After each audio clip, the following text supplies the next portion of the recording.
Yeah, definitely up here. It's one of my favourite grounds, full stop, around the world. I think, obviously, my connection here. Before I was lucky enough to play cricket on it. Yeah, it's definitely one of my favourite places. It's a great wicket that Damien's produced. There's stuff in there if you're good enough with the ball, and obviously if you're good enough with the bat, you can score runs as well. So I think it's a great wicket. Yeah. Tell us about bowling to Cheteshwar Pujara, the way he steps out, sometimes he doesn't play short. Is it difficult to bowl to a batsman like that?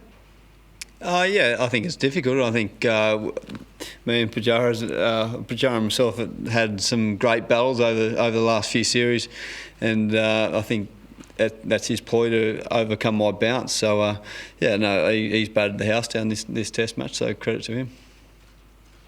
It's frustrating with the arrows, Yeah, it's frustrating, but it's part of the game. It is what it is. It works for you and against you some days. So it's part of the game. It's here to stay. So I've got no dramas with it. Nathan, a few wickets down, but how much do you sort of draw upon Dubai and the way that the guys were able to fight back there, looking at the situation? Oh yeah, definitely. We just actually spoke about Dubai just then. Tomorrow we still believe we can win this, and that's the best thing. And the best thing about playing Test cricket, you want to challenge yourself against the best players in the world, and India's the #1 Test team in the world. So we definitely believe we can still win this, and we still believe we're in this game. So it's just about coming out tomorrow, winning the first ball, first over, first out, just breaking it down. Very simple. Cricket, it's a very simple game. We just need to not complicate things and just go out there and enjoy ourselves, and really compete hard and fight our backsides off. Just on Mitchell Starc, sort of a bit of talk about him and the way that he bowled today. Do you get the sense he's still sort of working back up to his best after he had the Shield game before this and the last episode?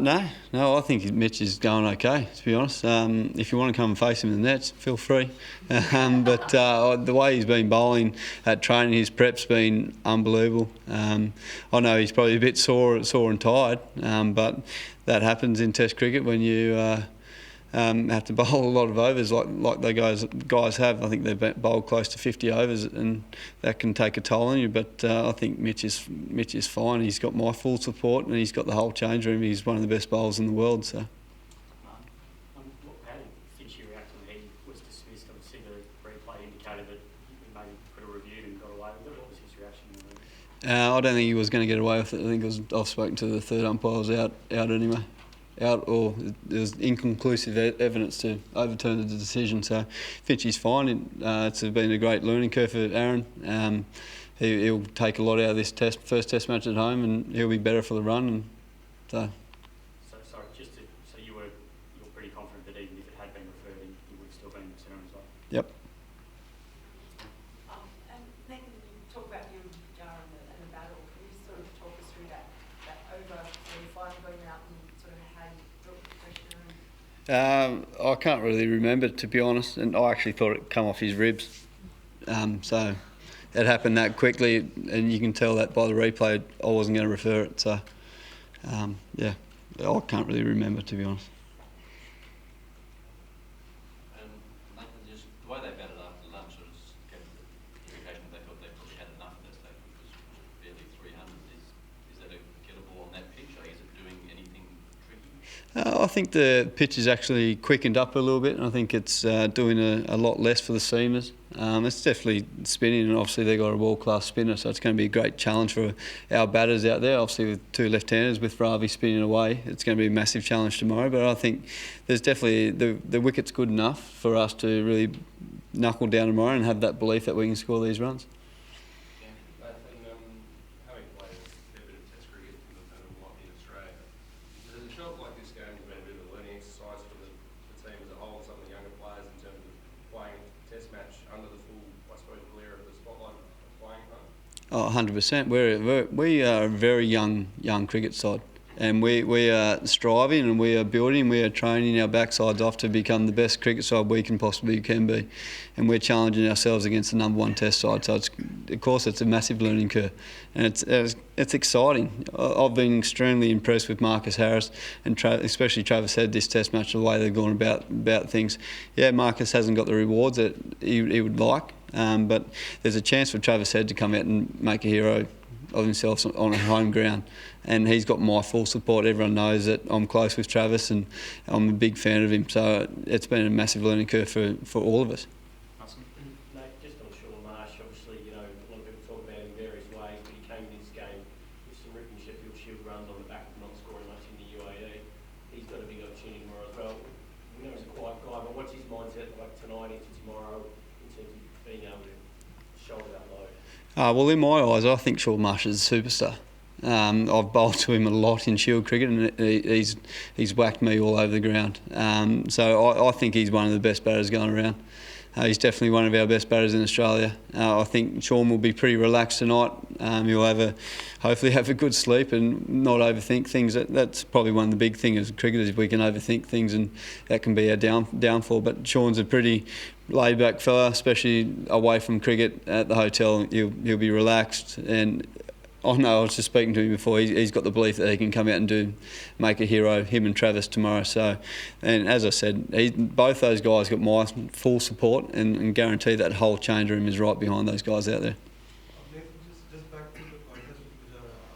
Once he started stepping out, what did you try to do differently, and just how much did you enjoy that contest and being in that contest? No, I didn't try to do too much. It's just about bowling my best ball what works well here in Australia. So that's my opinion on off spin bowling here. And yeah, he's batted extremely well. There's a couple of chances here and there, may have popped up, but you ride your luck sometimes in Test cricket, and he's obviously come up with the game plan to combat myself. So I'm going to have to come up with one to combat him. Then how satisfying is it to be winning personal battles with the best batsman in the world? Now you have got him 6 times. I've always said I want to challenge myself against the best players in the game, and obviously Mr. Kohli is one of those guys who is at the top of the game. Obviously he's number 1 in the world.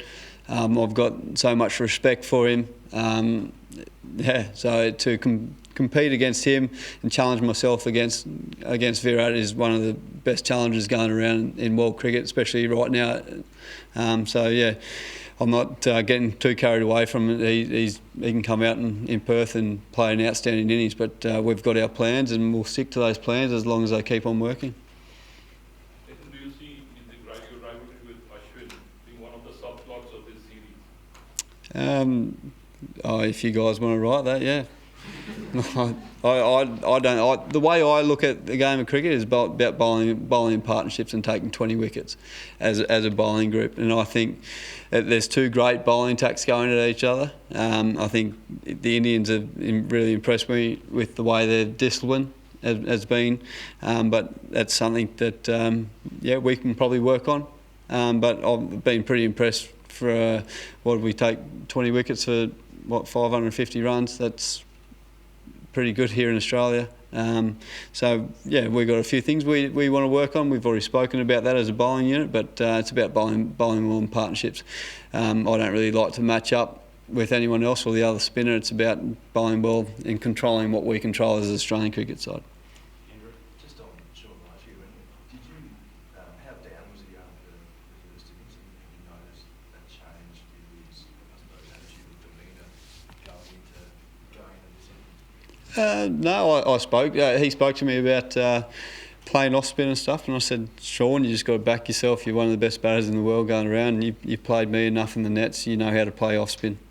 So I think Sean's quite confident. He may not look it, but I can guarantee he's very confident, and he has that belief that he's going to be one of that hero that stands up tomorrow and wins this game of cricket for Australia.